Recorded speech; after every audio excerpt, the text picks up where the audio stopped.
ಮಾತೆರೆಗ್ಲ ನಮಸ್ಕಾರ. ನಾನು ನಿಮ್ಮ ಪ್ರೀತಿ ಅಶ್ವಿನ್. ನೀವು ನೋಡ್ತಾ ಇದ್ದೀರಾ ಮಾಣಿಕ್ಯ ಮಿತ್ರ ವ್ಲಾಗ್ಸ್ ಯೂಟ್ಯೂಬ್ ಚಾನಲ್. ಕಳೆದ ವಿಡಿಯೋದಲ್ಲಿ ನಾವು ಜೀಪು ಜಯಣ್ಣನ ಗ್ಯಾರೇಜಿನ ಬಗ್ಗೆ ಒಂದಷ್ಟು ಮಾಹಿತಿಗಳನ್ನು ಪಡ್ಕೊಂಡಿದ್ದೇವೆ ಸ್ನೇಹಿತರೆ. ಹಾಗೇನೆ ಇವತ್ತಿನ ವಿಡಿಯೋದಲ್ಲಿ ಮುಂದುವರಿದ ಭಾಗವಾಗಿ ಸಾಂತ್ಯ ರಮೇಶ್ ರೈ ಅವರ ಜೀಪಿನ ಪರಿಚಯ ಕೂಡ ನಾವು ಮಾಡ್ಲಿಕ್ಕಿದ್ದೇವೆ. ಇವತ್ತಿನ ವಿಡಿಯೋದಲ್ಲಿ ಎಲ್ಲಾ ಮಾಹಿತಿಗಳನ್ನು ಪಡ್ಕೊಂಡು ಬರುವ ಸ್ನೇಹಿತರೆ, ಬನ್ನಿ. ಇದು ಜೀಪು ಸಾಂತ್ಯ ರಮೇಶ್ ರೈ ಅಂತ ಅವರದು, ಮಾಜಿ ಅಧ್ಯಕ್ಷರು ಈಶ್ವರಮಂಗಲ ಪಂಚಾಯತಿನ ಅವರ ಜೀಪು.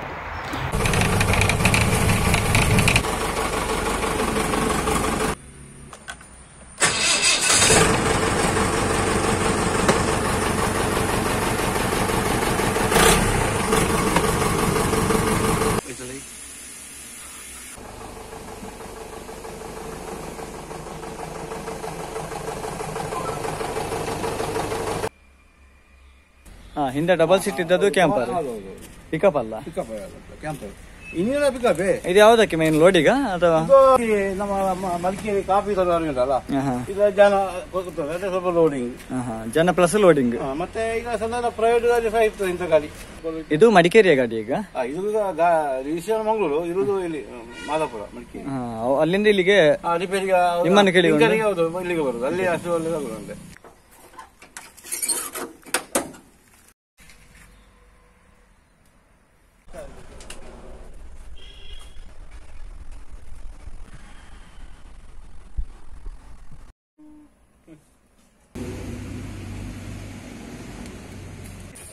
ಇದು ಎಷ್ಟು ಡೀಸೆಲ್ ಉಳ್ಳದೆ ಲೆಕ್ಕ. ಹೌದು, ಇದೊಂದು 10 ಇರ್ಬೋದು ನೋಡಿ, 10 ಲೀಟರ್. ಇದು ವಾಲ್ ಪ್ರೆಷರ್ ಅಂದ್ರೆ ಸ್ಟಾರ್ಟ್ ಆಗುವಾಗ ಈ ಮುಳ್ಳು ಹೇಳ್ಬೇಕು, ಈಗ ಹೇಳ್ಬೇಕು. ಆಮೇಲೆ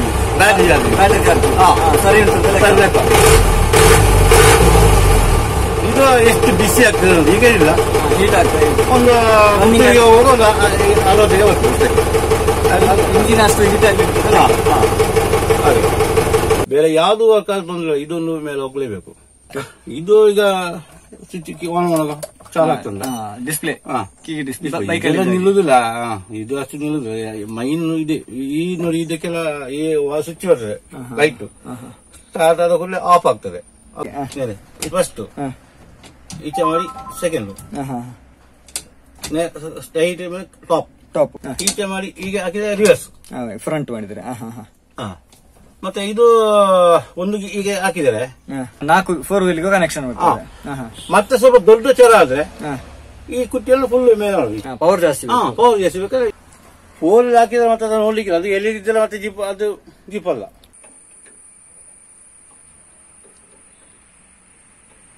ಈಗ ಇದಕ್ಕೆ ಆಫ್ ರೋಡ್ ಅಲ್ಲಿ ನಾವು ಗುಡ್ಡಗಾಡಲ್ಲಿ ಹೋಗುವಾಗ ದೊಡ್ಡ ಟೈರ್ ಇದ್ರೆ ಒಳ್ಳೇದಾಗ್ತದೆ ಅಥವಾ ನಾರ್ಮಲ್ ಟೈರ್, ಒರಿಜಿನಲ್ ಟೈರ್ ಇದ್ರೆ? ದೊಡ್ಡ ಟೈರ್ ಇದ್ರೆ ಒಳ್ಳೇದು, ಅಲ್ಲ ಇಂಜಿನ್ ಪವರ್ ಜಾಸ್ತಿ ಬೇಕು, ಗೇರ್ ಬಾಕ್ಸ್ ದೊಡ್ಡಬೇಕು. ನಮ್ದು ಈ 3 ಗೇರ್ ಈ ಇಂಜಿನ್ಗೆ ದೊಡ್ಡ ಟೈರ್ ಹಾಕಿ ರ್ಯಾಸಿಗೆ ಹೋದ್ರೆ ಇಂಜಿನ್ ಜಾಮ್ ಆಗುತ್ತೆ, ಇಂಜಿನ್ ಜಾಮ್ ಸೀಸ್ ಆಗ್ತದೆ. ಅದಕ್ಕೆ 5 ಗೇರ್ ಸೆಟ್ ಮಾಡ್ತಾರೆ. ಇದು ನೋಡಿ, ಉದಾಹರಣೆಗೆ ಈ ಇಂಜಿನ್ಗೆ 5 ಗೇರ್ ಸೆಟ್ ಮಾಡ್ತಾರೆ, ಅದು ಓಕೆ, ತೊಂದರೆ ಇಲ್ಲ, ಅದರಲ್ಲಿ ಹೋಗ್ತದೆ. ಅದಕ್ಕೆ 4-5 ದೊಡ್ಡ ದೊಡ್ಡ ಟೈರ್ ಮತ್ತೆ ಗುಡ್ಡ ಕಾರಲ್ಲಿ ಹೋದ್ರೆ ಅದು ಇಂಜಿನ್ ಹೋಗ್ತದೆ, ನಿಲ್ಲಿಗೆ ಸಾಧ್ಯ ಇಲ್ಲ. ಕ್ರ್ಯಾಂಕ್ ಇರೋದು ಇಷ್ಟು ತೋರಲ್ಲ, ಇಷ್ಟೇ ತೋರ ಇರೋದು ಕ್ರ್ಯಾಂಕ್, ನಮ್ಮ ಕೈಯಾಗಿರೋದು, ಅದಕ್ಕೆ ಬವರ್ ಬೇಕಲ್ಲ. ಅವರಿಗೆ ಈಗ ಜೀಪಿನ ಟ್ರೆಂಡ್ ಎಲ್ಲ ಜಾಸ್ತಿ ಆಗ್ತಾ ಉಂಟು. ನೀವು ಒಂದು ಜೀಪು ಕೆಪಾಸಿಟಿ ಜಾಸ್ತಿ ಇರುವಂತ ಜೀಪು ಬೇಕು, ಯಾವ ಆಫ್ ರೋಡಿಗೆ ಹೋದ್ರು ಕೂಡ ಎದ್ದು ಬರುವಂತ ಜೀಪ್ ಆಗ್ಬೇಕು. ಯಾವುದು ಅದರಲ್ಲಿ ಒಳ್ಳೇದು? 99, 98, 96 ಎಲ್ಲ ಅದು ಪಾಸ್ ನೋಡ್ಲಿಕ್ಕಿಲ್ಲ. ಈಗ ಟರ್ಬೋ ಉಂಟು ನೋಡಿ, ವಸ್ತು ಬರ್ತದೆ, ಅದು ಎಳಿತದೆ. ಈ ಮಂಡ್ರೋಡಿಗೆಲ್ಲ ಅಲ್ಲಿ ಸ್ವಲ್ಪ ತಾಗ್ತದೆ, ಗ್ರೌಂಡ್ ಕ್ಲಿಯರೆನ್ಸ್ ಕಡಿಮೆ ಉಂಟು. 2 ಚಕ್ರ ಇದ್ರೆ ಸಾಕುದಕ್ಕೆ 4 ಇರಬೇಕು. 2 ವೀಲರ್ ಹೋಗುದಿಲ್ಲ, 2 ವೀಲರ್ ಹೋಗ್ಲಿಕ್ಕೆ ಸಾಧ್ಯ ಇಲ್ಲ. ಮೊದಲು ಶಬರಿಮಲೆಗೆ ಆ ಜೀಪ್ ಹೋಗ್ತಾ ಇತ್ತು, ಶಬರಿಮಲೆ. ಇಲ್ಲಿಗಲ್ಲ. ನಾವು ಇಲ್ಲಿ 90 ಗ್ಯಾರೇಜ್ ಓಪನ್ ಆದ ಮೇಲೆ ಪರ್ಕೀಸ್ ಇಂಜಿನ್ ಜೀಪ್ ಇತ್ತೊಂದು ಸೂಪರ್ ವ್ಯಾನ್ ಅಂತ, ಅದರಲ್ಲಿ ಶಬರಿಮಲೆಗೆ ಹೋಗಿದ್ದಾರೆ. ಈ ಜೀಪ್ ಅಲ್ಲಿ ಹೋಗಿದ್ದಾರೆ, ಅಂಬಾಸೆಡರ್ ಅಲ್ಲಿ ಹೋಗಿದ್ದಾರೆ, ಹೋಗ್ತಾ ಇದ್ರು. ಈಗ 97 ಸಿಂಗಲ್ ಕುಟ್ಟಿ ಬರ್ತದೆ, ಸಿಂಗಲ್ ಕುಟ್ಟಿ. ಇದು ಡಬ್ಬಲ್ ಕುಟ್ಟಿ. ಇನ್ನೊಂದು ಮುಖ್ಯ ವಿಚಾರ ಅಂದ್ರೆ ಈ 97 5 ಗೇರ್ ಬಂತು, ಸಾಧಾರಣ ಒಂದು ನವೆಂಬರ್ ಅಲ್ಲಿ ಅಥವಾ ಅಕ್ಟೋಬರ್ ಬಂತು. ಆ ಜೀಪು 18 ಮೈಲೇಜ್ ಉಂಟು. 18 ಮೈಲೇಜ್ ಭಯಂಕರ ಜೀಪ್ ಅದು. ಇದೆಲ್ಲ ಎಷ್ಟು? 10, 12? ಇದು 12, 13 ಅಷ್ಟೇ. ಆ 97 5 ಗೇರಿಗೆ ಈಗಲೂ ಡಿಮಾಲಿ. ಈಗ ಇಲ್ಲಿ ಯಾವ್ದಪ್ಪ, ಇಲ್ಲಿ ಒಂದು 2 ಒಂದು ದೇರಂಪಾಲ ಒಂದು ಜೀಪ್ ಉಂಟು, ಮತ್ತೆ ಇಲ್ಲಿ ಒಂದು ಇನ್ನೊಂದು ಜೀಪ್ ಒಂದು 2 ಜೀಪ್ ಉಂಟು 97. ಅದು ಕಮ್ಮಿ ಬಂದದು, ಭಯಂಕರ ಜೀಪು, ಭಾರಿ ಡಿಮಾಂಡ್ ಅದಕ್ಕೆ. ಕೊಡ್ತಾರ ಅವರು? ಇಲ್ಲ ಇಲ್ಲ ಇಲ್ಲ, ಇಲ್ಲಿ ದೇಲಂಪಾಡಿ ಅದು ಚಿನ್ನದಾಗಿ ಇಟ್ಟಿದ್ದಾರೆ ಜೀಪನ್ನು. ರೆಡ್ ಪೈಂಟ್ ಎಲ್ಲ ಕೊಟ್ಟು ಹೇಗೆ ಉಂಟು, ಒಂದು ಮುಸ್ಲಿಂ ಕೈಯಲ್ಲಿ ಉಂಟು 97. ಮತ್ತೊಂದು ಕರ್ನೂರಲ್ಲಿ ಉಂಟು, ಸುಬ್ಬಣ್ಣ ರೈ ಅಂತ ಕರ್ನೂರು, ಅವ್ರು ಹೋಗಿದ್ದಾರೆ. ರತನ್ ಕುಮಾರ್ ಅಂತ ಇದ್ದಾರಲ್ಲ, ಅವರ ಮಾವನಲ್ಲಿ, ಅವರಿಗೆ 97 ಬಂದ ಜೀಪು ಇಲ್ಲಿಗೆ ಬರ್ತದೆ. ಜೀಪು ಈಗ ಸಹ ಬರ್ತದೆ ರಿಪೇರಿಗೆಲ್ಲ ಇಲ್ಲಿಗೆ ಬರ್ತದೆ. ಪ್ರಾಬ್ಲಮ್ ಆದರೆ ಅಲ್ಲಿಗೆ ಹೋಗಿ ಬರ್ಬೇಕಾದ್ರೆ ಅಷ್ಟೇ ಖರ್ಚುಂಟು. ಸ್ಪೇರ್ ಬಸ್ ಪುತ್ತೂರಿಗೆ ತರಬೇಕು. ಹಾಗೆ ಅಲ್ಲಿ ಅಕ್ಕಪಕ್ಕ ಜೀಪ್ ಇತ್ತು. ಮತ್ತೆ ನಾನು ರೋಪ್ ರೆಡಿ ಮಾಡಿ ರೋಪಲ್ಲಿ ಹೇಳ್ಕೊಂಡು ಬರೋದು, ಜೀಪಿಂದ ಜೀಪಿಗೆ ಕಟ್ಟಿ ಇಲ್ಲಿ ಕರ್ನೂರಿನಲ್ಲಿ ಕರ್ಕೊಂಡು ಜೀಪ್ ತಗೊಂಡು ಬರ್ತಿದ್ದೆ ನಾವು. ಮತ್ತೆ ನನಗೆ ಧೈರ್ಯ ಇದು, ರೋಪ್ ಇದ್ದಲ್ಲ. ಹಾಗೆ ನನ್ನೊಟ್ಟಿಗೆ ಒಬ್ಬ ನನ್ನ ಫ್ರೆಂಡ್ ಒಬ್ಬ ಜೀಪಿನ ಡ್ರೈವರ್ ಅವರು ಆಚೆ ಕೂತ್ಕೊಂಡಿದ್ದರು, ಒಳ್ಳೆ ಜಾಲಿ ಮ್ಯಾನ್ ಅವರು. ನಾನು ಈಚೆ ಕೂತ್ಕೊಂಡಿದ್ದೆ, ಜೀಪ್ ಎಲ್ತಾ ಬರ್ತಲ್ಲ ಇಲ್ಲಿ ನಮ್ಮ ಕಾರ್ನೂರು ಬೆದರಳಿಯಿಂದ, ಆ ಬೆದರಳಿಯಲ್ಲಿ ಸಂಕದ ಕೆಳಗಿದೆ ಮೇಲೆ ಬರ್ತಾವಲ್ಲ ಈಗ. ಹಾಗೆ ನಾನು ಎಂತ ಮಾಡಿದೆ, ಅವರದ್ದು ಜೀಪ್ ಮೇಲೆ ಬರುದಲ್ಲ, ಹೌದು ಏನಿತ್ತ ಲಾಯ್ಪ್ ಅಂತೇಳಿ ನಾನು ಕೆಳಗೆ ಜಂಪ್ ಮಾಡಿದೆ. ಆ ಜಾಲ ಎದ್ದರಿಗೆ ನನಗೆ ಈಗ ಸಲ ಮರಲಿಕ್ಕೆ ಸಾಧ್ಯ. ನೀವು ಹಾರಿದ್ದು? ನಾನು ಸುಮ್ಮನೆ ರೋಪ ಕಲಿಪುನು ಬೇರೆ ಏನ್ ಜಪ್ಪ ಇಲ್ಲ. ನೀವು ಹಾರಿದ್ರೆ ಅವ್ರೆಂತ ಮಾಡುದು? ಅಲ್ಲ, ನಾನು ಸುಮ್ಮನೆ ಕೆಳಗೆ ಹಾರಿ ಆಕ್ಷನ್ ಮಾಡಿದೆ ಅಷ್ಟೇ. ರೋಪ ಕಲಿಲ್ಲ, ದೊಡ್ಡ ರೋಪ ಅದು, ರೋಪ ಕಲಿಗಿಲ್ಲ. ಮತ್ತೆ ಅವರು ಗಡಿ ಬಿಡಿಯೋದು? ಅವರು ಗಡಿ ಬಿಡ ಅಲ್ಲ, ಜೈಲ್ ಲೈಫ್ ದಾಚೆ ಕಟ್ಟ ಇರಲ್ಲ ಅಂತ. ಹಿಂದಿನ ಕಾಲದಲ್ಲಿ ಮಾರ್ಗ ಎಲ್ಲ ಕರೆಕ್ಟ್ ಇರ್ಲಿಲ್ಲ. ಆಗ ಜೀಪ್ ಎಲ್ಲ ಪಲ್ಟಿ ಆಗುದು ಇದೆಲ್ಲ ತುಂಬಾ ಆಗ್ತಿತ್ತು. ಒಂದು ದಿವಸ ನಾವು ಒಮ್ಮೆ ಈ ಮೈಯಾಳ ಸೈಡ್ ದೊಡ್ಡದೊಂದು ದೊಡ್ಡದು ಮೈಯಾಳ ಸೈಡ್ ಕೆಳಗೆ ಮಳೆಗಾಲದಲ್ಲಿ ಭಯಂಕರ ಜಾಗ ಅದು. ಅಲ್ಲಿ ಈ ಜೀಪ್ ಸೈಡಿಗೆ ಹೋಗಿ ಕಣಿಗೆ ಬಿತ್ತು, ಬಿದ್ದು ಬಿದ್ದು ಬಿಸೋ ಆಕ್ಸಿಲ್ ಎಲ್ಲ ಕಟ್ಟೆದು. ಮತ್ತೆ ಅದನ್ನು ಅಲ್ಲಿ ಹಾಕುವಂತ ಪರಿಸ್ಥಿತಿ ಇಲ್ಲ, ಆಕ್ಸಿಲ್ ಇಲ್ಲ. ಆಕ್ಸಿಲ್ ಅಂದ್ರೆ ಔಷಧಿ ನಡುವೆ ಕಟ್ಟದ್ದು, ಚಕ್ರದಲ್ಲಿ ಉಂಟು, ಕಲಿಸನೇ ಇಲ್ಲ. ಫೋರ್ವೀಲಲ್ಲಿ ಗಾಡಿ ಆಗುದಿಲ್ಲ ಅದು. ಹಾಗೆ ಇನ್ನೊಂದು ಗಾಡಿ ತಂದು ಹಗ್ಗ ಹಾಕಿ ನಾವು ಒಂದು ಹಗ್ಗ ಹಾಕಿ ಎಳೆಯುವ ಅಂತ ಹೇಳಿ ಬಂತು ಜೀಪು. ಬಂತು ಸ್ವಲ್ಪ ಮೇಲೆ ಬರುವಾಗ ಏನೋ ಇದು ಮಾಡಿ ಜರ್ಕೋದು ಅಂತ ಹಗ್ಗ ಕಟ್ಟ ಇದ್ದು. ಇದರಲ್ಲಿ ಬ್ರೇಕ್ ಸಹ ಇಲ್ಲ, ಇದು ಗೇರಲ್ಲಿ ನಿಲ್ಲುವ ಸಹ ಇಲ್ಲ. ತುಂಬಾ ಒಂದು 4 ಕಿಲೋಮೀಟರ್ ಅಷ್ಟು ಜೀಪ್ ಹಿಂದೆ ಬಂದಿದೆ, ಹಿಂದೆ ಅಂದ್ರೆ ಈ ಚರವಲ್ಲಿ, ಅಂದ್ರೆ ಒಂದು 5 ನಿಮಿಷ. ತುಂಬಾ ದೊಡ್ಡ ಹೀಗೆ ಬ್ರೇಕ್ ಇಲ್ಲ, ಗೇರಲ್ಲಿ ಸಹ ಗೇರ್ ಇಲ್ಲ. ನಾನೇ ಆಯ್ತು, ನಾನು ಮುಗೀತು ಅಂತ ಆಲೋಚನೆ, ಇದು ಹೋಯ್ತು ಅಂತ. ಏನಿಲ್ಲ, ರಿವರ್ಸ್ ಹೋಗ್ತಾ ಉಂಟು ಜೀಪ್ ಹಗ್ಗ ತುಂಡಾಗಿ. ಮತ್ತೆ ಹಾಗೆ ಬಂದು ಸೈಡ್ಗೆ ಸೇರಿ ಹೋಗಿ ವಾಪಸ್ ಅದೇ ಕಣಿಗೆ ಬಿತ್ತು. ಅದು ಬಿತ್ತದ ಪಲ್ಟಿ ಆಗಲಿಲ್ಲ. ಮತ್ತೆ ಕೆಳಗೆ ಹೋದಿಲ್ಲ, ಮತ್ತೆ ಅದು ಅದರಲ್ಲೊಂದು ನಾನು ಬಚಾವಾಗಿದ್ದೇನೆ. ಅದು ಎಂತ ಯಾವ ದೇವರ ಕಾಲ ಮಾಡಿದ್ರು, ದೇವರ ಕೈ. ಗೇರ್ ಹಾಕೋದ್ರೆ ಗೇರ್ ನಿಲ್ಲುದು, ಆಕ್ಸಿಡೆಂಟ್ ಆಗಿದೆ. ಅಲ್ಲಿ ಹಾಕೋ ಪರಿಸ್ಥಿತಿ ಇಲ್ಲ, ಇದು ಗಾಡಿ ಹಗ್ಗದಲ್ಲಿ ಬರುದು ಮೇಲೆ. ಅದು ಸಹ ಈ ಮನೆಗಳಲ್ಲಿ ಒಂದು ಮಣ್ಣು ಸ್ವಲ್ಪ ಹಾಕಿದವನ್ನ ಗಟ್ಟಿ ಸ್ಪೀಡ್ ಬರ್ಲಿಕ್ಕೆ ಅದು ಜಾರಿಕೊಂಡು ಡ್ಯಾನ್ಸ್ ಮಾಡಿಕೊಂಡು ರೋಡಲ್ಲಿ ಬಂತಲ್ವಾ, ಆಚೆ ಗುಂಡಿತ ತೋಟ ಕೆಳಗೆ ತೋಟ ಸೈಡ್ ತೋಟ ಅಂದ್ರೆ ಪಾತ್ರಲ್ಲ, ಕೆಳಗೆ ಬಿದ್ದಿಲ್ಲ. ಎಂತ ಅದು ಹೇಗೆ ಆಗ್ತದೆ ಹೇಳಿ ಆಗುದು. ಈ ಬೆಲ್ಟ್ ಎಲ್ಲ ಉಂಟಲ್ಲ, ಇದೆಲ್ಲ ಕಟ್ ಆಗ್ತದೆ. ಇದು ಸತ ಒಂದು ವರ್ಷ ಎಲ್ಲ ಆಗುವಾಗ ಇದು ಸೈಜ್ ಸಫಲ್ ಆಗ್ತದೆ, ಮತ್ತೆ ಚೇಂಜ್ ಮಾಡ್ಬೇಕು. ವರ್ಷಕ್ಕೊಮ್ಮೆ ಚೇಂಜ್ ಮಾಡ್ಬೇಕು. ಚೇಂಜ್ ಮರದಲ್ಲಿ ಮತ್ತೆ ಜೀಪ್ ಓಲ ಇದ್ರೆ ಅದು ಕುಂಬಾಗ್ತದೆ, ಅಲ್ಲಿಗೆ ಓಲ್ತಾ ಇದ್ರೆ ಪ್ರಾಬ್ಲಮ್ ಇಲ್ಲ. ಸ್ವಲ್ಪ ಟೈಟ್ ಮಾಡ್ಲಿಕ್ಕೆ ಗ್ಯಾಪ್ ಬರ್ತದೆ. ಇದು ಹೋದ್ರೆ ಬೆಲ್ಟ್ ಇಲ್ಲದ್ರೆ ಇಂಜಿನ್ ಬಾಯ್ಲ್ ಆಗ್ತದೆ, ಇಂಜಿನ್ ಬ್ಯಾಟ್ರಿ ಚಾರ್ಜ್ ಆಗೋಲ್ಲ. ಒಂದು 10 ಕಿಲೋಮೀಟರ್ ಆಗುವಾಗ ಬಾಯ್ಲ್ ಆಗ್ಬೋದು. ಅದು ಸರಿ, ಬೆಲ್ಟ್ ಬೇಕೇ ಬೇಕು. ಇದು ಈಗ ನಾವು ಇಲ್ಲಿ 4 ನೋಡ್ತಾ ಇದ್ದೇವೆ. ಇದು ಡೀಸೆಲಿಂದ, ಇದು ಪಂಪು. ಇಲ್ಲಿಂದ ಸೀದಾ ಡೀಸೆಲ್ಗೆ ಬರ್ತದೆ. ಇದು ಪಂಪಿಗೆ, ಇದು 4 ಸಿಲಿಂಡರ್ಗೆ ಒಂದೊಂದು ಪೈಪ್ ಅಲ್ಲಿ ಡೀಸೆಲ್ ಸ್ಪ್ರೇ ಆಗ್ತದೆ ಅಲ್ಲಿಗೆ. ಅಂದ್ರೆ ಡೀಸೆಲ್ ಒಂದು ಸೂಜಿಯಾಗಿ ಬೀಳುದು ಅಲ್ಲಿಗೆ. ಆ ಡ್ರಾಪ್ ಬಿದ್ದಾಗ ಪಿಸ್ತೂಲ್ ಕೆಳಗೆ ಹೋಗ್ಬೇಕು, ಅಷ್ಟು ಕಂಪ್ರೆಸ್ ಉಂಟು ಇದರಲ್ಲಿ. ಹಾಗೆ ಸ್ಟಾರ್ಟ್ ತೆಗೆಯುದು. ಇದು ಈ 4ರಲ್ಲಿ ಸಪ್ಲೈ ಆಗ್ತದೆ ಅಲ್ಲಿಗೆ ಡೀಸೆಲ್. ನೋಡಿ ಈ ನಾಜಲ್ ನೋಡಿ, ಇಲ್ಲಿಂದ ಸೀದಾ ಇಲ್ಲಿಗೆ ಬರ್ತದೆ ಇದು ನಾಜಲ್. ಇದಕ್ಕೆ ಒಂದು ನಾಜಲ್ಗೆ ಸಾಧಾರಣ 5-6 ಸಾವಿರ ಉಂಟು ಒಂದೊಂದು ಪೀಸಿಗೆ. ಈ ಪಂಪಿಗೆ 40,000 40,000 ಜಾಸ್ತಿ ಉಂಟು. ಮತ್ತೆ ಈಗ ಅದನ್ನು ರಿಪೇರಿ ಮಾಡಿ ತಂದು ಸಿಕ್ಕಿಸಿದ್ರೆ 15,000-12,000 ಆಗ್ತದೆ.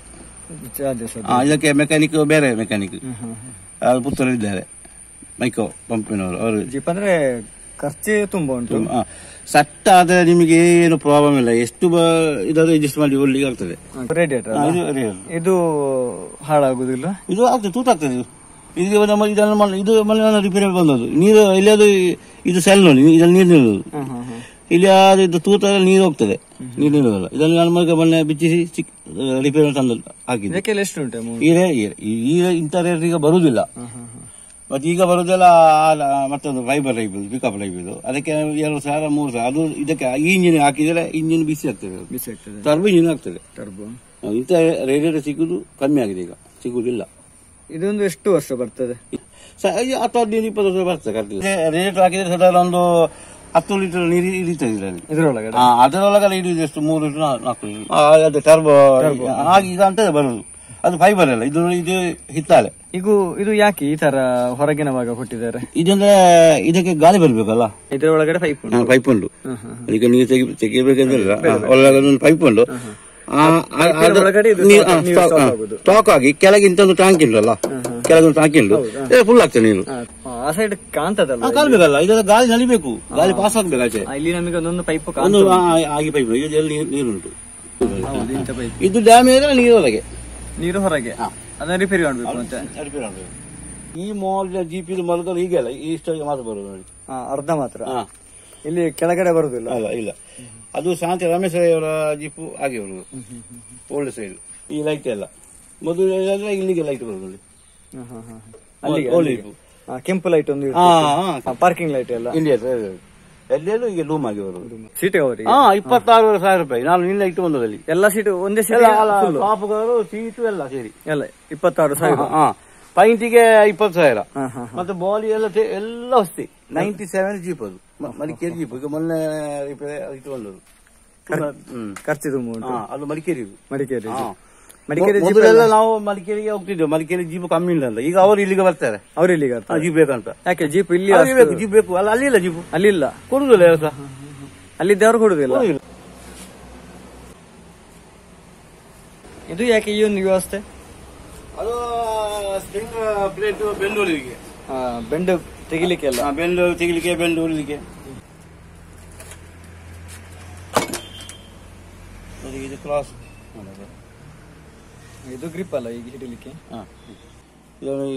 ಈಗ ಹಾಕಿ ಗನ್ನ ತುಟಿ ಇಟ್ಟು ಅದ್ರ ಒಳಗಡೆ ಹೋಗ್ತದೆ. ಇದು ಇಲ್ಲಿ 4 ಸರಿ ಬರ್ತದೆ.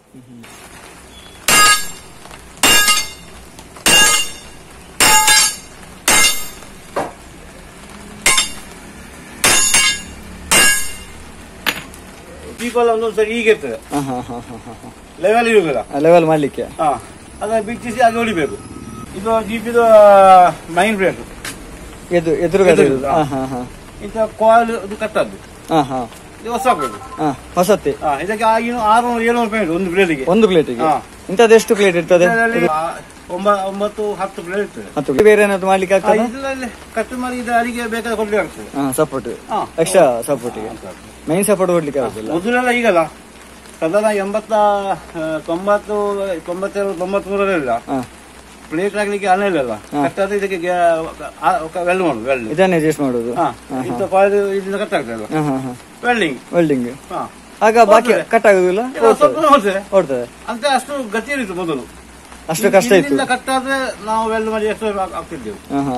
ಸೆಂಟಿಂದ ಕಟ್ ಆಗ್ತದೆ, ಅದಕ್ಕೆ ಜಾಯಿಂಟ್ ಮಾಡಿ ಆರ್ಕ್ ವೆಲ್ಡಿಂಗ್ ಉಂಟಲ್ಲ. ಈಗ ನಾವು ಪೈಪ್ ಕಟ್ಟಾದ್ರೆ ಎಕ್ಸ್ಟ್ರಾ ಸೇರಿಸಿ ಎಲ್ಲ ಮಾಡ್ತಿದ್ರು. ಹಾಗೆ ವೆಲ್ಡ್ ಮಾಡಿ ಇದಕ್ಕೆ ಸೈಡ್ಗೆ ಒಂದು ಪಟ್ಟಿ ಕೊಡು, ರಾಡ್. ಅಷ್ಟು ಕಷ್ಟದಲ್ಲಿ ಜೀಪ್ ಓಡ್ತಾ ಇರ್ತದೆ. ಹಳ್ಳಿ ಪ್ರದೇಶದಲ್ಲಿ ಓಡ್ತಾ ಇದ್ದದ್ದು. ಒಂದು ಸೆಟ್ಟಲ್ಲಿ 13-14 ಪ್ಲೇಟ್ ಇರ್ತದೆ ಹಿಂದ್ಗಡೆ. ಒಂದು 2-3 ಪ್ಲೇಟ್ ವೆಲ್ಡ್ ಮಾಡಿ ಹಾಕುದು. ಅವರದ್ದು ಹಣ ಇಲ್ಲ. ಕರೆಂಟ್ ವೆಲ್ಡ್ ಗಟ್ಟಿ ಜಾಸ್ತಿಯಾ ಗ್ಯಾಸ್ ವೆಲ್ಡ್? ಇದಕ್ಕೆ ಕರೆಂಟ್ ವೆಲ್ಡಿಗೆ. Current weld. ಮೊದಲನವರ ದೇಹ ಯಾಕೆ ಅಷ್ಟು ಸ್ಟ್ರಾಂಗ್ ಆಗಿತ್ತು ಅಂತ ಕೇಳಿದ್ರೆ ಇದೇ ರೀಸನ್. ಎಲ್ಲದಕ್ಕೂ ಹೊಡಿ ಬಡಿ ಇದು ಹಾಕಿತ್ತು. ಇದು ಈಗ ಹಾಕಿ ಈಗ ಟೈಟ್ ಮಾಡಿ ಬಿಡುದಲ್ಲ, ಇದು ಹೋಗುವ ಈ ಕಲ್ಲೆಲ್ಲ ಮುಟ್ಟಿದ್ದೆಲ್ಲ ಬೆಂಡ್ ಆಗ್ತಿತ್ತು. ಇದಕ್ಕೆ ರಿಂಗ್ ಹಾಕಿ ಲೂಸ್ ಮಾಡಬೇಕಾದ್ರೆ ನಮ್ಮ ಪ್ರಾಣ ಹೋಗ್ತಿತ್ತು. ಕಟ್ ಹಾಕುದ್ರೆ ಲೂಸ್ ಆಗುದು ಅಂತ ಪರಿಸ್ಥಿತಿ. ಮತ್ತೆ ತಿರುಗಿ ಮತ್ತೆ ಕಟ್ ಆಗುದು, ಇಲ್ಲಾಂದ್ರೆ ಲೂಸ್ ಆಗ್ತದೆ. ಕೈ ಎಳೆದು ಕೈಯೆಲ್ಲ ಅಷ್ಟು ಒಂದು ನಟ್ಟು ತೆಗಿಬೇಕಾದ್ರೆ ಒಂದು 20 ನಿಮಿಷ ಎಲ್ಲ ಬೇಕು. ಅಂದ್ರೆ ಕೈಯಲ್ಲಿ ಮತ್ತೆ ಬೇರೆ ಪರಿಸ್ಥಿತಿ ಇಲ್ಲ. ಹೇಗೆ ತೆಗಿಯುದು? ಅಲ್ಲಿಗೆ ಹೋಗಿ ಜೀಪಿನ ಅಲ್ಲಿಗೆ ಇದು ಹೌಸಿಂಗ್ ಇಂದಿನ ಗೇರ್ ಬಾಕ್ಸ್ ಜಾಯಿಂಟ್ ಇದನ್ನು ತಿರುಗಿಸಿದೆ. ಇದೊಂದು ದೊಡ್ಡ ವೀಲ್ ಉಂಟು, ಅದ್ರ ಒಳಗೆ 47 ಅಲ್ಲಿ ವೀಲ್. ಅದು 47 ಹಾಲುಂಡು ಅದಕ್ಕೆ. ಇದು ಅಂದ್ರೆ ಕ್ರೌನ್ ಪಿನಿಯನ್ ಅಂದ್ರೆ ಕ್ರೌನ್ ಪಿನಿಯನ್ ಅಂತ ಅದಕ್ಕೆ ಅದು ಇದು ತಿರುಗಿಸುವಾಗ ಇದಕ್ಕೆ ಆಕ್ಸಲ್ ನೋಡಿ, ಇದು ಪೈಪು, ಇದರ ಒಳಗೆ ಅದು ಆಕ್ಸಲ್ ಹಾ, ಅದು ಇದನ್ನು ತಿರುಗಿಸ್ತದೆ ಸಪೋರ್ಟಿಗೆ ತಿರುಗಿಸುವುದು ಆಕ್ಸಿಲ್, ಇದು ತಿರುಗಿಸ್ತದೆ ಆಕ್ಸಿಲ್ ಈ ವೀಲನ್ನು ಕನೆಕ್ಷನ್ ಎಲ್ಲ ಕನೆಕ್ಷನ್ ಅದು ಕಟ್ ಆಗ್ತದೆ. ಅದರ ಕೆಪಾಸಿಟಿ ಎಷ್ಟು? ಅದು ಆಕ್ಸಿಲ್ ಕಟ್ ಆಗ್ತದೆ. ಆಕ್ಸಿಲ್ ಕಟ್ ಆಗಿ ಇಲ್ಲಿಂದ ಕಟ್ ಆದ್ರೆ ಟೈರ್ ಹೋಲಿರ್ತದೆ ಹೊರಗಡೆ, ಮತ್ತೆ ಇಲ್ಲಿಂದ ಕಟ್ ಆಗ್ತದೆ. ಅದಕ್ಕೆ ಈಗ ಇಲ್ಲಿ ಮೊದಲೆಲ್ಲ ಟಾಂಕಿ ಅಲ್ಲಿ ಇದ್ದದ್ದು ಎದುರುಗಡೆ ಇತ್ತು ಸೈಡ್ ಅಲ್ಲಿ. ಈಗ left hand jeep right hand jeep ಎಲ್ಲ ಬರ್ತೈತಲ್ವಾ, ಅದು ಯಾವ ಮಾಡೆಲ್ ಹೇಗೆ ಅದೆಲ್ಲ? ಈಗ ಲೆಫ್ಟ್ ಹ್ಯಾಂಡ್ ಜೀಪ್ ಬಂದದ್ದು 69 70. ನಾನೀಗ ನಿಮ್ಮ ಹತ್ರ ನಾನು ಆಗ ಹೇಳಿದಲ್ಲ 69 ನನ್ನ ಡೇಟ್ ಆಫ್ ಬರ್ತ್ ಜೀಪ್ ಬಂದಿದೆ, ಅದು ಲೆಫ್ಟ್ ಹ್ಯಾಂಡ್ ಇದ್ದು. ಈಗ ಅದನ್ನು ರೈಟ್ ಹ್ಯಾಂಡ್ ಮಾಡಿದ್ದಾರೆ. ಆ ಜೀಪ್ ನಾನು ಓಡಿಸ್ತೇನೆ, ಅದು ಈಗ ಒಂದು 10 ವರ್ಷ ಮುಂಚೆ ರೈಟ್ ಹ್ಯಾಂಡ್ ಮಾಡಿ. ರೈಟ್ ಹ್ಯಾಂಡ್ ಲೆಫ್ಟ್ ಹ್ಯಾಂಡ್ ಇದ್ದದನ್ನು ರೈಟ್ ಹ್ಯಾಂಡ್ ಮಾಡ್ಲಿಕ್ಕೆ ಅದು ನಾನು ಕಿರ್ಲೋಸ್ಕರ್ ಜೀಪ್ ಬಂದಿರಲ್ಲ, ಅದು ಈಗ ಅದು ಲೆಫ್ಟ್ ಹ್ಯಾಂಡ್ ಜೀಪ್, ಅದೀಗ ರೈಟ್ ಹ್ಯಾಂಡ್ ಆಗಿದೆ. ಡ್ರೈವಿಂಗ್ ಮಾಡಿ ನಾನು ಲೆಫ್ಟ್ ಹ್ಯಾಂಡ್ ಇರುವಾಗ ಡ್ರೈವಿಂಗ್ ಮಾಡಿದ್ದೇನೆ ಅದನ್ನು. ಅದು ಲೆಫ್ಟ್ ಹ್ಯಾಂಡ್ ಅನ್ನು ರೈಟ್ ಹ್ಯಾಂಡ್ ಮಾಡ್ಲಿಕ್ಕೆ ಎಷ್ಟು ಖರ್ಚು ಉಂಟು? ಅದಕ್ಕೊಂದು ಬಾಕ್ಸ್ ಇದೆಲ್ಲ 25 ಸಲ ಅದೆಲ್ಲ ಕಂಪ್ಲೀಟ್ ಈ ಚೇಸ್ ಎಲ್ಲ ಫುಲ್ ನೀವೇ? ಹಾಗಾಗಿಂತ ಜನ ಬಂದಿದ್ರು, ಪುತ್ತೂರು ಮೋಹನ ಗ್ಯಾರೇಜ್ ಅನ್ನೋನ್ ಅಂತ, ಅವರೆಲ್ಲ ಸ್ವಲ್ಪ ಆಲ್ಟ್ರೇಷನ್ ಮಾಡಿ ಫಸ್ಟಿಗೆ ನಾನು ಬರೋದು ಅಲ್ಲಿ ಹೋಗ್ತಿದ್ವಿ ಮೋಹನ ಗ್ಯಾರೇಜ್ ಮೊದಲು. ಆಮೇಲೆ ಬಂದ ಮೇಲೆ ಮತ್ತು ನಾನು ತಿಳ್ಕೊಳ್ಳೆ ಈಶ್ವರಮಂಗಲದಲ್ಲಿ ಅದು ಒಂದು ಜೀಪ್ ಮಾತ್ರ ಇದ್ದದ್ದು ಲೆಫ್ಟ್ ಹ್ಯಾಂಡ್, ಅದನ್ನು ಹೋಲಿಸಿದ್ದೇನೆ. ಹಾಗೆ ಸ್ವಲ್ಪ ಜಾಗದ ಓಡಿಸಬೇಕು. ಮತ್ತೊಂದು ಕಾವಿನ ಇತ್ತಂತೆ ದಯಾನಂದ ಪ್ರಭಾತ್, ಅವತ್ತೊಂದು ಆಕ್ಸಿಡೆಂಟ್ ಆಯ್ತು ಗೊತ್ತು, 5-6 ಸತ್ತು ನೋಡಿ, ಒಂದು 10-15 ವರ್ಷ ಮುಂಚೆ. ಅವರ ಹತ್ರ ಒಂದು ಕಿಲೋಸ್ಕರ ಜೀಪ್ ಇತ್ತು ಲೆಫ್ಟ್ ಹ್ಯಾಂಡ್, ಇಲ್ಲಿ ಕೌರ್ಚಿ ಸ್ವಲ್ಪ ಹೈವೇಲಿ 5-6 ಜನ ಸತ್ತು. ಆ ಜೀಪ್ ಎಲ್ಲ ನಾನು ರಿಪೇರ್ ಮಾಡ್ತಿದ್ದೆ. ಅದು ಫಸ್ಟಿಗೆ ಲೆಫ್ಟ್ ಹ್ಯಾಂಡ್ ಮತ್ತೆ ಅದು ರೈಟ್ ಹ್ಯಾಂಡ್ ಮಾಡಿದ್ದೆ. ಈಶ್ವರಂಗಲಕ್ಕೆ ಒಂದು ಜೀಪಿನ ವಿಷಯದಲ್ಲಿ ಜೀವ ಕೊಟ್ಟವರಂದ್ರೆ ನೀವೇ. ಹೌದು, ಆಗ ಇಲ್ಲಿ ಯಾವ್ದು ಗ್ಯಾರೇಜ್ ಅಂದ್ರೆ ಇಷ್ಟ ಇಲ್ಲ ಇಲ್ಲಿ. ಪ್ರಾಣ ಸಂಕಟದಲ್ಲಿ ಜೀಪ್ ಅನ್ನು ಓಡಿಸ್ತಾ ಇದ್ದಂಥದ್ದು ಈ ಭಾಗದ ಜನ. ಅದಕ್ಕೆ ನೋಡಿ ಜನರಿಗೆ ಇವತ್ತಿಗೂ ಕೂಡ ಜಯಣ್ಣ ಎಲ್ಲಿ ಯಾವ ಜಲಂಪಾಡಿ ಗಾಳಿ ಮುಖ ಈ ಪರಿಸರದ ಎಲ್ಲಿ ಜಯಣ್ಣ ಬಿಟ್ಟಾರಂದ್ರೆ ಎಲ್ಲರಿಗೂ ಗೊತ್ತಾಗುತ್ತೆ. ಜಯಣ್ಣ ನನ್ನ ಗಾಡಿ ಇಂಚೊಂದು ಬಾಕಿ ಆತಂತ ಹೇಳಿದ್ರೆ ಆಯ್ತು. ಈಗ ಯಾವ ಸೈಡ್ ಅಲ್ಲಿ ಕೂಡ ಜೀಪ್ ಬಾಕಿ ಆದ್ರೆ ಅವರಿಗೆ ಮಂದೇಚೆ ಇಲ್ಲ. ಮೊಬೈಲ್ ಅಲ್ಲಿ ನೆಟ್ವರ್ಕ್ ಒಂದಿದ್ರೆ ಜೀಪ್ ಒಂಜಿ ಮತ್ತೆ ನಾನು ಎಷ್ಟು ಹತ್ತಿರ ಇದ್ರು ಹೋಗ್ತೇನೆ ನಾನು. ಈಗ ಮೊದಲೆಲ್ಲ ಪೊಲೀಸ್ ಅಲ್ಲಿ ಜೀಪ್ ಇತ್ತು, ಅಲ್ಲ ಜೀಪು 2 ಗಂಟೆ ರಾತ್ರಿ ಇದ್ದು ಹೋಗಿದ್ದೆ ನಾನು ಬಾಕಿ. ಈಗ ಜೀಪ್ ಇಲ್ಲ ಇಲ್ಲಿ, ಮೊದಲು ಅಲ್ತ ಜೀಪ್ ಎಲ್ಲ ಇತ್ತು ನಾನು ಹೋಗಿದ್ದೆ. ಈಗ ಪೊಲೀಸರು ಈಗ ನಮ್ಗೆ ಜೈಲಿಗೆ ರಾತ್ರಿ ಇತ್ತಲ್ಲ ಬರ್ತಾರೆ ಅಂತ ಅವರು ಸಹ ಇರ್ತಾರೆ. ನನಗೆ ಏನು ತೊಂದರೆ ಇಲ್ಲ, ಅವರು ಅದರಲ್ಲಿ ನಿಷ್ಠಾವಂತ ಅವರು. ಇಲ್ಲಿಯ ಪೊಲೀಸ್ ಜೀಪಿನವರು ನನಗೆ ಒಂದು ಅಲ ಜಾಸ್ತಿ ಕೊಡ್ತಾರೆ. ಅದೇ ತೊಂದರೆ ಇಲ್ಲ. ಜಯ 900 ಅಂತೂ ಅಷ್ಟೇ. ಈ ಭಾಗದಲ್ಲಿ ಅಷ್ಟು ಕಷ್ಟ ಇತ್ತು. ಇದು ಇಂಟರ್ ಇಂಜಿನ್, ಇದು ಇಂಟರ್ 85 ಮಾಡೆಲಿನ ಇಂಜಿನ್, 1985 model engine inter, slow speed. ಇದು ಮೈಲೇಜ್ ಸಾಧಾರಣ 10-9 ಕೊಡೋದಷ್ಟೇ. 10-9 ಮೈಲೇಜ್.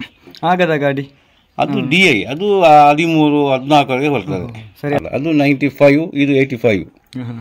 ಈಗ ಇಂಥ ಇಂಜಿನ್ ಕಡಿಮೆ ಇರೋದು ಸಿಗುದಿಲ್ಲ. ಇದು ಜೀಪು ಶಾಂತ್ಯ ರಮೇಶ್ ರೈ ಅಂತ ಅವರದು, ಮಾಜಿ ಅಧ್ಯಕ್ಷರು ಈಶ್ವರಮಂಗಲ ಪಂಚಾಯತಿನ ಅವರ ಜೀಪ್. ಇದು ಮೊನ್ನೆ 1,10,000 ಆಗಿದೆ, ಫುಲ್ ಕಂಡೀಷನ್, ಬಾಡಿ ಕಂಡೀಷನ್ ಆಗಿ ಬಂದದ್ದು. ಬಾಡಿ ವರ್ಕ್ ಎಲ್ಲ ಆಗಿದೆ, ಇಂಪ್ರೆಷನ್ ಆಗಿದೆ, ಮತ್ತೆ ಇನ್ಸೂರೆನ್ಸ್ ಇಂಪ್ರೆಷನ್ ಎಲ್ಲ ರೆಡಿಯಾಗಿ ಮೊನ್ನೆ ಬರ್ತದಷ್ಟೇ. Mahindra inter engine, slow speed. ಅಂದರೆ ಡೀಸೆಲ್ ಇಂಜಿನ್ DI ಮುಂಚೆ ಬಂದ ಇಂಜಿನ್ ಇದು. DIಗಿಂತಲೂ ಹಳೆ ಇಂಜಿನ್ ಇದು. 85. ಇದರ ರೇಡಿಯೇಟರ್ ಹೋಗಿದೆ, ಬಿಚ್ಚಿಸಿ ನೀರು ಟ್ಯಾಂಕಿ ಇದೆಲ್ಲ ಓಪನ್ ಆಗಿದೆ ಈಗ. ಅದು ಅಂದರೆ ಇಲ್ಲಿ ರೇಡಿಯೇಟರ್ ಗೊತ್ತಿರೋದು ನೀರು ಟ್ಯಾಂಕಿ, ಅದು ಕಂಪ್ಲೀಟ್ ನೀರು ಲೀಕ್ ಆಗ್ತಾ ಉಂಟು, ರಿಪೇರಿಗೆ ಕೂತಿದ್ದೇನೆ. ಮತ್ತೆ ಡೀಸೆಲ್ ಟ್ಯಾಂಕಿ ಇಲ್ಲಿ ಹೊಸ ಹೋಗಿದೆ. ಇದಕ್ಕೆ ಮತ್ತೆ ಯಾರು ಹೇಗೆ ಅದು ಅದರಲ್ಲಿ ಸಣ್ಣ ಸಣ್ಣ ತೂತು ಉಂಟು ಸೈಡ್ ಆಗ್ತದೆ. ಈ ತೂತಿನ ಮುಖಾಂತರ ಗಾಳಿ ಹೋಗುವಂತ ಸಾಕಾಗ್ತದೆ, ತುಂಬಾ ತೂತು ಉಂಟು ಅದಕ್ಕೆ. ಮತ್ತೆ ಬ್ಯಾಕ್ ಸೈಡ್ ಉಂಟು, ಅದು ಸಾಕಾಗ್ತದೆ. ಇದಕ್ಕೆ ಇದು ಇಂಟರ್ ಅಲ್ಲ, DIಗೆ ಇದು ಆಗುದಿಲ್ಲ. ಈ ಇಂಜಿನ್ ಬೇಕು ಅಂತ ಹೇಳಿದ್ರೆ ಎಲ್ಲಿ ಸಿಗ್ಬೋದು? ಈಗ ಇದೆಲ್ಲ ಬಿಚ್ಚಿಸಿ ಎಲ್ಲ ಆಗಿದೆ, ಅದು ಇಲ್ಲ ಈಗ ಕಮ್ಮಿ ಅಲ್ಲ. ಸ್ಪೇರ್ ಪಾರ್ಟ್ಸ್ ಸಹ ಸಿಗುವುದು ಕಡಿಮೆ, ಲೋಕಲ್ ಸಣ್ಣ ಸಿಗ್ತದೆ, ಇಂಜಿನ್ ಸಿಗುದಿಲ್ಲ. 1,12,000 ರೂಪಾಯಿ ಆಗಿದೆ. ಖರ್ಚಾಗಿದೆ.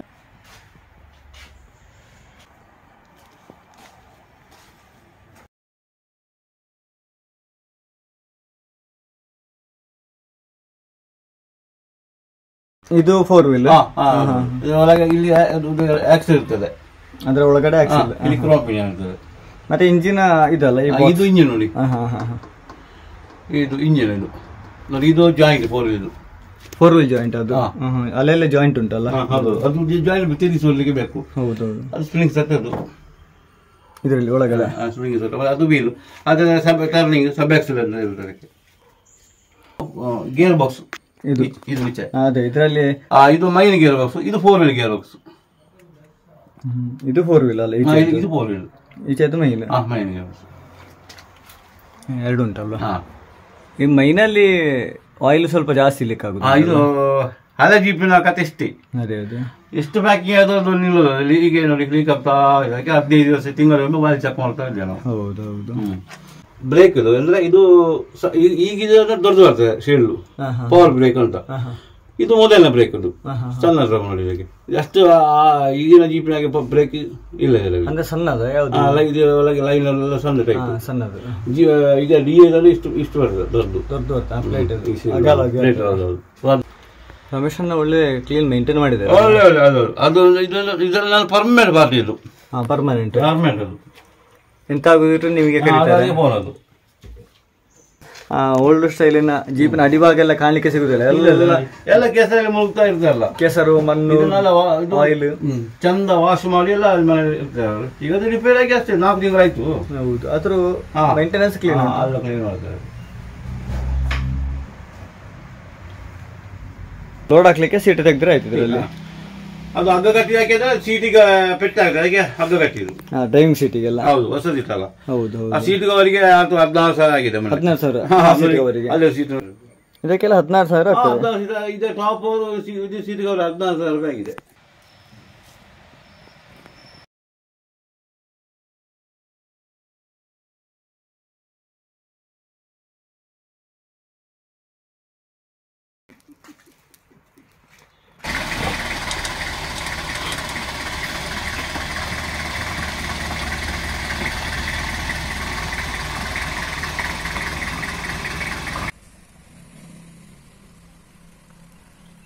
ಇದಿಷ್ಟು ಜೀಪು ಜಯಣ್ಣ ಕುರಿತಾಗಿರುವಂತಹ ಮಾಹಿತಿಗಳು ಸ್ನೇಹಿತರೆ. ಈ ಹಿಂದಿನ ಪಾರ್ಟ್ 1 ವಿಡಿಯೋನು ಕೂಡ ನೀವು ನೋಡಿದಿರಿ ಅಂತ ನಾನು ಬಯಸ್ಕೊಂಡಿದ್ದೇನೆ. ನೋಡಿಲ್ಲ ಅಂದ್ರೆ ಒಂದು ಸಲ ನೋಡಿಕೊಳ್ಳಿ ಸ್ನೇಹಿತರೆ. ಹಾಗೇನೆ ಪಾರ್ಟ್ 1 ಮತ್ತು ಪಾರ್ಟ್ 2 ಈ 2 ವಿಡಿಯೋಗಳು ನಿಮ್ಗೆ ಇಷ್ಟವಾಗಿದೆ ಅಂತ ಅನ್ಕೊಳ್ತೀನಿ ಸ್ನೇಹಿತರೆ. ಇವತ್ತಿನ ಜಯಣ್ಣನ ಜೀಪು ಗ್ಯಾರೇಜಿನ ಬಗ್ಗೆ ಇರುವಂತಹ ಈ ಮಾಹಿತಿ ಪಾರ್ಟ್ 2 ಈ ವಿಡಿಯೋ ನಿಮ್ಗೆಲ್ಲರಿಗೂ ಇಷ್ಟವಾಗಿದ್ರೆ ಒಂದು ಸಬ್ಸ್ಕ್ರೈಬ್ ಮಾಡಿ, ಹಾಗೇನೆ ಪಕ್ಕದಲ್ಲಿರುವಂತಹ ಬೆಲ್ ಬಟನ್ ಆನ್ ಮಾಡಿ ಸ್ನೇಹಿತರೆ. ನಿಮ್ಮ ಅನಿಸಿಕೆಗಳನ್ನು ಕಮೆಂಟ್ ಮೂಲಕ ತಿಳಿಸಿ. ಈ ವಿಡಿಯೋವನ್ನು ಇನ್ನಷ್ಟು ಹೆಚ್ಚಿನ ಜನರಿಗೆ ಶೇರ್ ಮಾಡಿ, ಸಪೋರ್ಟ್ ಮಾಡಿ ಸ್ನೇಹಿತರೆ. ಮುಂದಿನ ವಿಡಿಯೋದಲ್ಲಿ ಸಿಗ್ತೇನೆ.